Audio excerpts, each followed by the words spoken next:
ಅಭಿನಾ, ಒಂದು ಡೌಟ್ ಇದೆ. Home loan ಮತ್ತೆ ಲೋನ್ ಅಗೇನ್ಸ್ಟ್ ಪ್ರಾಪರ್ಟಿಗೆ ಏನ್ ಡಿಫ್ರೆನ್ಸ್ ಇದೆ?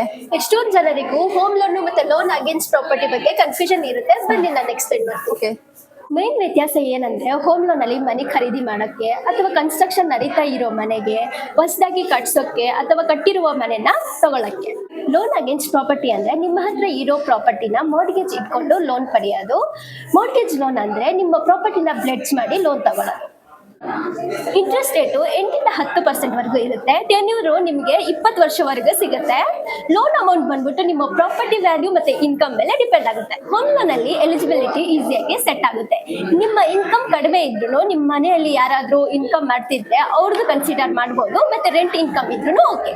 ಲೋನ್ ಅಗೇನ್ಸ್ಟ್ ಪ್ರಾಪರ್ಟಿಯನ್ನು ಮೆಡಿಕಲ್, ಬಿಸ್ನೆಸ್, ಎಜುಕೇಶನ್ ಅಥವಾ ಬೆಟ್ಟಿಂಗ್ಗೆ ಯಾವುದಕ್ಕಾದ್ರೂ ಯೂಸ್ ಮಾಡ್ಕೋಬಹುದು.